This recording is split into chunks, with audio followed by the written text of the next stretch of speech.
Hi all. எல்லாரும் விநாயகர் சதுர்த்திக்காக கொழுக்கட்டை செய்வீங்க. பூர்ண கொழுக்கட்டை. இது ஒரு பிடி கொழுக்கட்டை. இதையும் ஒரு தடவ செஞ்சு பாருங்க. இது எங்க வீட்ல செய்வோம். ரொம்ப டேஸ்ட்டா இருக்கும். வாங்க எப்படி செய்யலாம்ன்னு பார்க்கலாம்.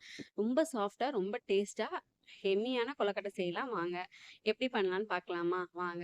அதுக்காக 1 1/2 உலக்கு, அதாவது 1 1/2 உலக்கு பச்சரிசி அத நல்லா எடுத்து வறுத்துக்கோங்க. அந்த நல்லா ஆரமா வரட்டும். அது வரையும் வறுத்துக்கோங்க. வறுத்துட்டு வெல்லம் 2 வெல்லத்த நல்லா கரைச்சு வச்சுக்கோங்க. நெக்ஸ்ட் அந்த வறுத்த அரிசி மாவ எடுத்து 1 1/2 டம்ளர் தண்ணி ஊத்தி கரைச்சு வச்சுக்கோங்க. டோட்டலா நம்ம 2 1/2 டம்ளர் தண்ணி ஊத்த போறோம். நெக்ஸ்ட் ஒரு பேன் எடுத்துக்கோங்க. பேன்ல நெய் போட்டு கொஞ்சம் தேங்காய் போட்டு நல்லா வதக்கிடுங்கங்க. வதக்கும்போது அந்த ஆரோமா வரும் பாருங்கங்க. செம்ம ஸ்மெல்லுங்க. அது முடிச்சுட்டு, நெக்ஸ்ட் நம்ம வெல்லத்த கரைச்சு வச்சிருக்கோம்ல, வெல்லத்துக்கு நம்ம 1 டம்ளர் தண்ணி ஊத்தி கரைச்சு வச்சிருக்கோம். அந்த தண்ணிய தூக்கி இதுல ஊத்திருங்க.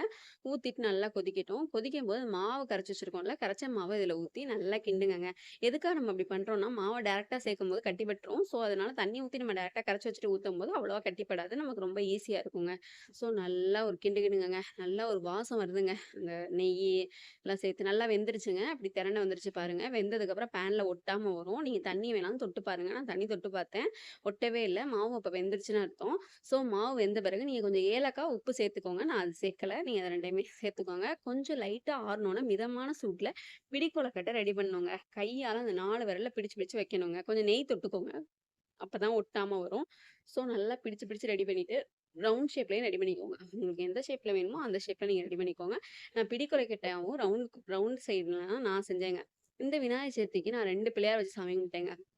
என்னன்னா, ஒண்ணு சந்தனம், அதாவது மஞ்சள் வச்ச பிள்ளையாரும், இன்னொன்னு குங்குமம் வச்ச பிள்ளையாருங்க. குங்குமத்தால தண்ணி ஊத்தி பிடிச்ச பிள்ளையார். ரெடி ஆயிடுச்சுங்க இது. ரெடி ஆனோனே இத இதுல இட்லி பானையில வச்சு வேக வச்சுருங்க. 10 நிமிஷம் வெந்தா போதும். வெந்ததுக்கு அப்புறம் எடுத்து சாமிக்கு படைச்சுட்டு நீங்களும் சாப்பிட்டு பாருங்க. செம்ம டேஸ்ட்டா இருக்குங்க. ரொம்ப நல்லாவே இருக்கும் இது. ஈஸியான வேலை கூட. சீக்கிரம் வேலை முடிஞ்சிரும். ட்ரை பண்ணிட்டு எப்படி இருக்குன்னு சொல்லுங்க. மறக்காம என்னோட வீடியோ புடிச்சிருந்தா நீங்க எல்லாருமே இத சப்ஸ்கிரைப் பண்ணிக்கோங்கங்க.